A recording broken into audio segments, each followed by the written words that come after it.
Partiamo subito con questa puntata, dicevamo tasse, dazi, balzelli, tanto paga Pantalone, Alessandro Mocellin, lei che è un esperto della tradizione e della cultura veneta, Pantalone è una figura veneta, veneziana, no? Sì, Pantalone è uno solitamente che è un mercante, no? E quindi uno che sa fare, sa vivere il mondo, però nel tempo questo Pantalone si accorge che a volte quello che fa è quello che ci rimette più di tutti, no? E quindi da questo viene fuori appunto paga Pantalone, perché alla fine poi insieme col suo servo Zani, che tra l'altro è un nome che viene utilizzato ancora oggi per spiegare come la cultura veneta, anche tramite questi personaggi che noi riteniamo folklore locale, entrano tramite la commedia dell'arte, specialmente veneta, entrano nell'internazionalità. Il nome Zani è utilizzato anche in inglese per indicare il servo del padrone sostanzialmente nel teatro. Quindi la cultura veneta esprime anche in queste cose piccole che noi viviamo in maniera vicina, che crediamo locali, esprime anche cose internazionali. Certo, pagare Pantalone credo che tutti quanti i contribuenti di ogni Stato lo pensino un po' tante volte, credo, no? Certo. Io ho una proposta. Ecco, una proposta di Alessandro Mocellin. Nel momento in cui per legge c'è un aumento così esponenziale, che a questo punto dai dati che ci date, se sulle 2 addirittura 3 volte insomma sul prezzo finale, probabilmente in questo momento gli americani capiranno la differenza tra una cosa prodotta effettivamente almeno in Europa e una cosa che è stata prodotta in Cina, un maschio cinese che con Sasuyo che ha portato il cinese mi piace, diciamo che se costa di più si rende conto che le arriva da quel posto dove appunto l'Europa, che se tutti sti dassi imposti dagli Stati Uniti evidentemente. Comunque, a parte questo, in generale veramente il dassio, il costo alla dogana è veramente una roba delicata, perché ovviamente nel momento in cui aumenta una tassazione di qualunque tipo, c'è sempre una perdita secca non solo dell'acquisto ma anche evidentemente sulla produzione, c'è un ribaltamento di tutto il mercato, specialmente se ha intenzione, da quello che ho sentito, addirittura di fare praticamente un dazio rotativo, quindi tot periodo questo, e quindi una delle robe che sono più devastanti per il mercato, perché il mercato si autoregolamenta in qualche maniera, trova sempre, no, come l'edera, no? Trova sempre un giro per entrare in a porta anche se sarà, ma non se si continua a muovere, se le regole continuano a cambiare. Questo è una roba che in Italia non si è ancora capito, che se le regole continuano a cambiare, l'economia, il diritto, la società non la riesce a trovare una sua omeostasi, un suo equilibrio, cambiare continuamente le regole. Questo è uno dei principi che si è scoperto studiando le leggi ambientali, cambiare continuamente le regole, se peso che avere una regola sbagliata ma standard, fissa. Bene, io e Mocellin, dobbiamo dirglielo alla gente. Com'era all'epoca della Repubblica Veneta? Come funzionava? Finché parlavate mi veniva proprio un flash di una situazione in cui abbiamo il gigante Golia e noi siamo il piccolo Davide. È già capitata nella nostra storia veneta, e non è che se uno pesa 300 kg come gli Stati Uniti, che sono 300 e rotti milioni, e noi siamo solo 60 kg come l'Italia, non è che necessariamente se lui si vuole prendere a pugni la guerra si vince prendendola a pugni. Nel 1509 una grandissima parte degli stati europei, la Spagna, la Francia, addirittura l'imperatore di Germania, guidati dal Papa, fecero una guerra, la famosa guerra della Lega di Cambrai, contro lo Stato veneto. Come ha fatto uno Stato piccolo ad essere messo contro la Francia, la Spagna, i ducati italiani, il Papa e l'imperatore? Cosa ha fatto? Cosa ha fatto? Ha fatto diplomazia e, mi pare 1 anno e mezzo dopo, si è alleata col Papa, che è quello che ha inventato questa crociata contro Venezia, perché questa cosa avvantaggiava troppo i francesi. La cosa si è sciolta, invece di perdere praticamente tutto il territorio, perché comunque si è verso una battaglia, con la diplomazia che è stata inventata dalla Repubblica Veneta, nel senso moderno del termine, sia Repubblica che diplomazia, si è invertita la tendenza e si è praticamente fatto accasciare Golia a terra. Dobbiamo fare questo, però attenzione, se Davide che deve fare questa cosa deve mettersi d'accordo che con questo, con l'altro, se l'Europa è fatta per tutelare gli interessi di tutti gli europei, lo dovrebbe fare. però se non lo fa è come una società, se andiamo d'accordo bene, ma se non andiamo d'accordo io come minimo devo tutelare prima di tutto me stesso. Se ti fai una società che siamo insieme e ti spendi skate e mi rimetto solo, quindi ti fai casini e mi a risolvere il problema, evidentemente la società non funziona e bisogna rivedere che cosa significa questa cosa. Poi vabbè, se è vero che quante, non so quante effettivamente, quante basi americane in Italia, ma quante basi italiane che sei negli Stati Uniti? Perché ecco, evidentemente quindi non è un rapporto. Ho anche aggiunto però che dobbiamo, secondo me, stare attenti a non agganciarci a delle cose che hanno un grande valore anche, diciamo, simbolico, e non poi tradurle anche in cose pratiche, in questioni pratiche. Io credo per esempio appunto che la tutela del Veneto, della tradizione veneta, passi con un sostegno vero alle imprese, con un sostegno vero alle famiglie, quindi accanto a queste cose che hanno un valore culturale e simbolico fortissimo ci devono essere anche tutta una serie di altre misure. Penso per esempio che questa identità veneta non si porti avanti con delle misure a pioggia, con il finanziamento delle sagre, ma che accanto a queste ci debbano essere delle iniziative culturali forti che spiegano perché in quel territorio dove c'è quella sagra lei che è onorevole finanziare la sagra, finanziano l'amministratore, prego, io rilancio, cioè questa proposta di iniziativa popolare, quindi prevista per legge, le prime firme sono state depositate in Cassazione, occorre arrivare a 50.000 firme, però lo scopo è quello di sensibilizzare la popolazione.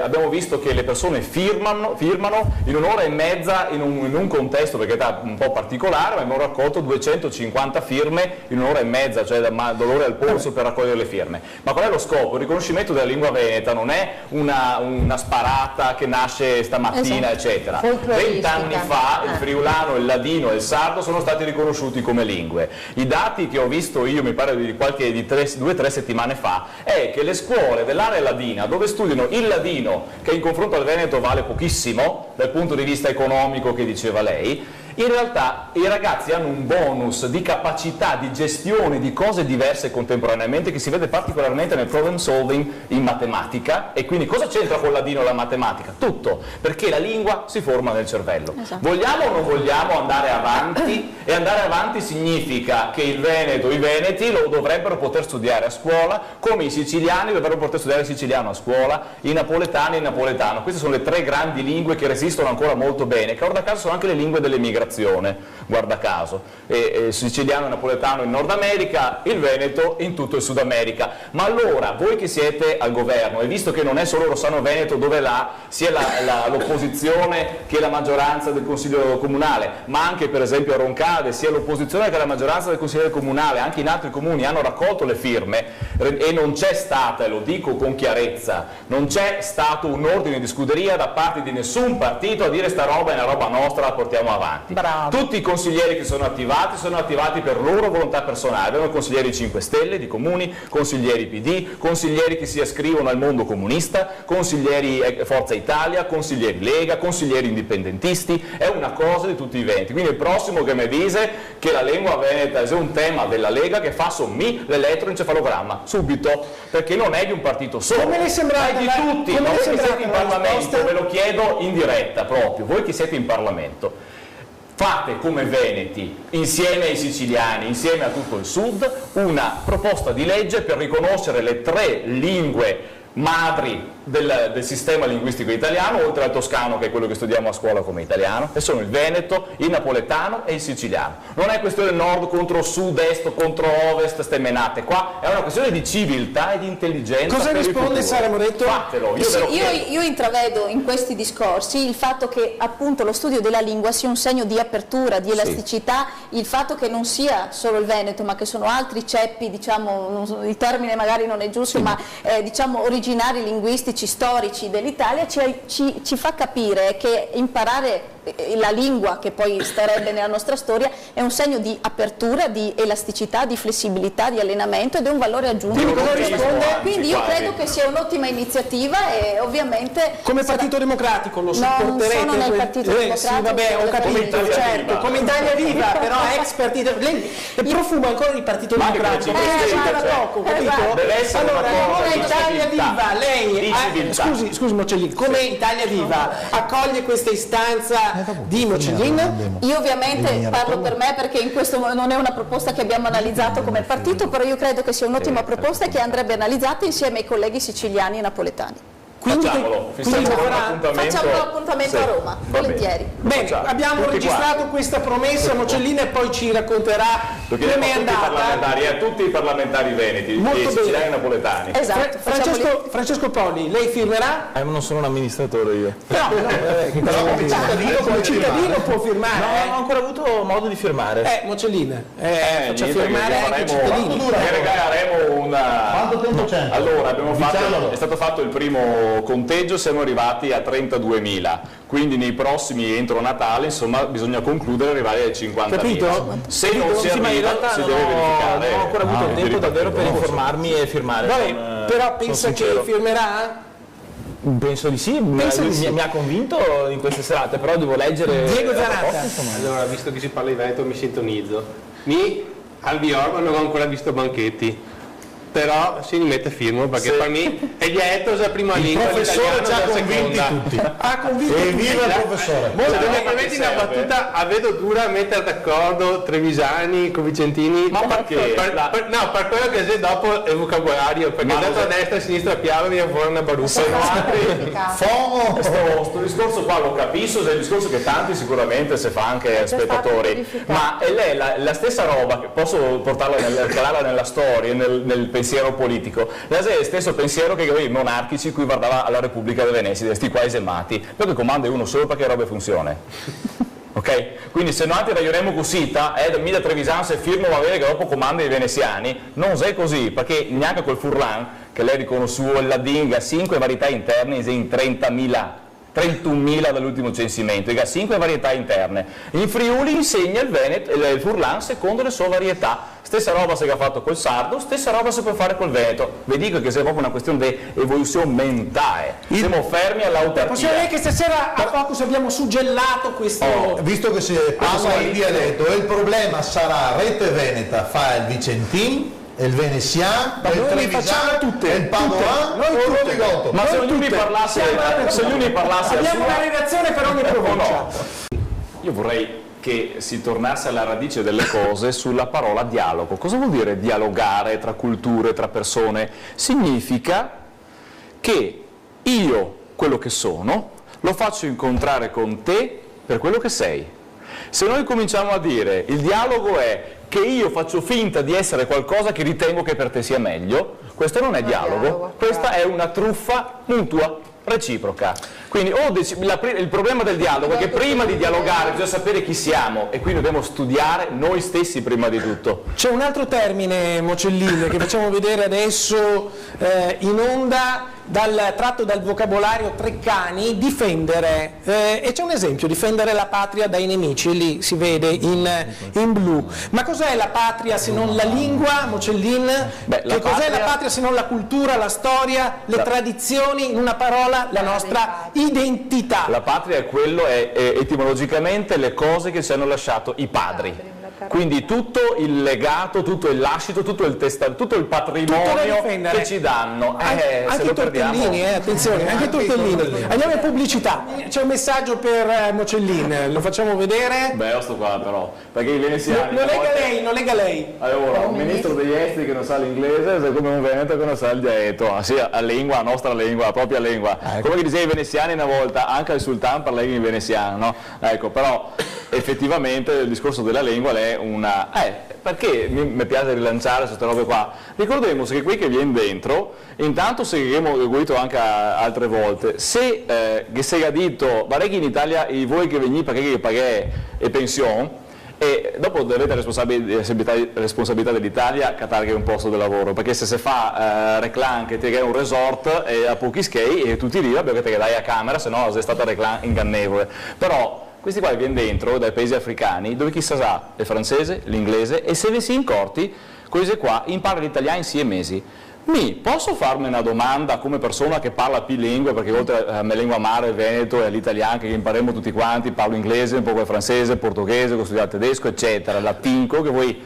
Posso domandarmi come mai che uno che arriva dall'Africa, che sa la lingua della zona sua, più sa il francese o l'inglese, delle volte tutti e due, e arriva qua e impara l'italiano in 6 mesi e non siamo in grado di insegnare scuola ai tosi di un italiano decente in 3 anni di scuola dell'obbligo? Bravo. Potremmo farsi queste domande, perché questi qua che li riteniamo più inferiori degli altri dal punto di vista della formazione, e se è vero, perché giustamente se si è formata per anni una persona, per esempio sia nel diritto del lavoro ma anche nella tutela dei lavoratori e sicurezza, uno che arriva che non sa niente evidentemente non ha una formazione adeguata delle volte per lavorare subito in certi lavori. Però il problema è questo, si arriva qua che i gas ha delle competenze superiori ai nostri studenti della stessa età. Mi domando cosa che abbiamo fatto fin adesso. Esatto.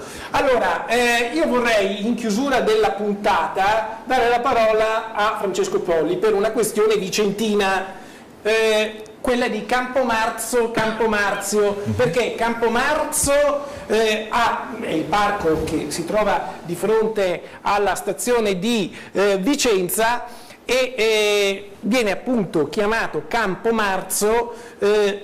Non si capisce adesso la derivazione, qualcuno dice da Marso, il Veneto Marso, per cui marcio, qualcuno dice da Campo di Marte, quindi il dio della guerra degli antichi romani. Certo è che oggi è marcio perché c'è il degrado, perché c'è lo spaccio di droga, perché è uno dei grandi outlet della droga in Veneto, e allora c'è questa operazione di segnare il passo, il rinascimento per la città di Vicenza partendo proprio dal nome del parco, cioè recuperare il valore di Campo di Marte per lasciare invece il significato di putrido, di marcio, che oggi significa degradato, vero? Sì, assolutamente, è stata una battaglia che abbiamo sposato come liberi pensatori e costruito insieme alla Rete Veneta in questi mesi, è andata molto bene, più di 1000 vicentini si sono espressi. 1200. Il risultato è stato palese, 70% a favore di Marzio, 30% a favore di Marzo.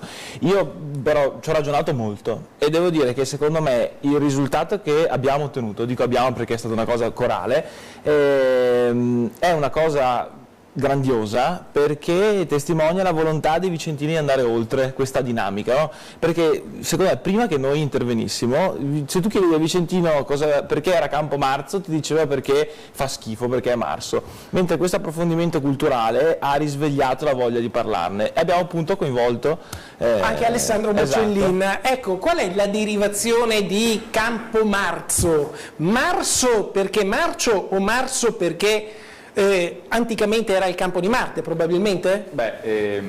Intanto in Veneto la parola è marzo, con la varietà appunto marzo, che poi esiste anche smarso se uno dice marcio. Invece la parola marzo, come dice testimonia il mese dell'anno, può significare anche appunto avere un valore eponimo, quindi avere un valore che indica una persona. In questo caso può indicare la divinità Marte. C'è anche il campo della Marta in altri luoghi del Veneto e in altri luoghi d'Italia. Può derivare da Marte o in questo caso può deriva derivare da Marte? Direi che nelle due possibilità, poi nell'ambiguità della parola marzo, che può significare sia un aggettivo in Veneto, ma anche appunto, quindi marcio, ma anche una derivazione da Marte, la probabilità e anche dei documenti che abbiamo visto, insomma, che il significato sia quello di Marte è quasi certa. Assolutamente. E poi da questo bisogna ragionare anche il mese di marzo, se ci pensiamo, no? Il mese di marzo significa il mese dedicato al dio Marte, quindi marzo in Veneto significa marzo, sì, può significare nel senso marcio, ma non certamente in questi casi dove indica Marte. Dove deriva da Marte? Scusi Gioformaggio, quindi in questo caso noi abbiamo chiesto a 1200 vicentini come vogliono chiamare il parco, loro hanno detto per il 70% Marzio, perché questo è un po' l'uso che c'è probabilmente probabilmente la consuetudine, però è anche vero che negli ultimi 3 secoli è stato chiamato Marzio, però prima, durante la Repubblica Veneta, veniva chiamato Marzo, dove Marzo, come sta dicendo lei, deriva comunque da Marte. D'altra parte anche a Roma, dove non si parlava certo il veneto, c'era Campo Marzo, che poi oggi viene chiamato Marzio anche lì. Ecco, da questo punto di vista, lanciamo una proposta? Sì, perché la lanciamo al sindaco di Vicenza. Sì, diciamolo. Francesco Rucco, ascolti che cosa c'ha da dire. Una proposta, perché il nome Marzo sicuramente si trova nei documenti, ma anche la derivazione è Marzio, quindi la parola Martius è il nome del mese in latino. Poi in Veneto è diventato Marso e anche il Campo Marzo a Roma, eccetera, quindi sicuramente è Marte. Ma allora sfruttiamo per far capire ai vicentini, anche a quelli che lo chiamano Campo Marzo, che non significa marcio, ma perché non fare, propongo io, insomma, il primo martedì di marzo, quindi il primo martedì, anche quello il giorno dedicato a Marte anticamente, di marzo, il mese dedicato a Marte, fare una bella festa per riqualificare sto Campo Marso o Campo Marzio, potremmo utilizzare tutte e due le cose. Chiamarlo Campo Marzio o Campo Marzio indicherebbe, serve un po' come dire a scendere un po' più verso il latino, tornare un po' indietro nei documenti verso il latino. È positivo, non è sbagliata questa cosa, ma l'importante è capire che non c'entra niente col Marso, col Smarsio, ma c'entra proprio con il dio Marte. Questo è quello che si rinviene. Poi a livello, la storia non finisce mai. Da questo punto di vista però il marzo è anche un mese importante nella tradizione veneta. Esatto, sì, infatti poi marzo è il primo mese dell'anno veneto, il Capodanno veneto è il 1° di marzo, nei documenti della Serenissima, i documenti More Veneto, al modo veneto. L'ultimo giorno è quello di febbraio, tant'è che il bisesto si aggiunge a fine febbraio, a fine dell'anno veneto si aggiunge eventualmente il giorno in più, e il 1° di marzo è la festa di tutti i veneti, perché è il battimarzo di una volta che si faceva, è il Capodanno veneto. Perché non mettere insieme queste cose, riqualificare, indicare la nostra storia, indicare in questo caso anche un elemento linguistico, si fa un bel carteo, si spiega guarda che Campo, possiamo chiamarlo Marzio un po' alla latina, antica, possiamo chiamarlo Marso alla veneta, ma il significato indica sicuramente l'elemento marziale, cioè l'elemento di Marte. Si facevano le esercitazioni militari in questi tipi di campi, ecco, che ci sono in molte città del Veneto, anche a Cittadella, perché se Campo della Marta o Campo Santa Marta, perché poi ovviamente la paraetimologia popolare si muove. Però perché non fare? Primo martedì di marzo 2020, prima festa in Campo Marzo. Lanciata, l'abbiamo lanciata qui da Focus con Rete Veneta. Io direi che siamo veramente in chiusura, addirittura abbiamo sforato di qualche minuto, quindi saluto i nostri ospiti e li ringrazio di essere stati con noi, a cominciare da Alessandro Mocellin dell'Accademia della Lingua Veneta. Grazie di essere stato qui.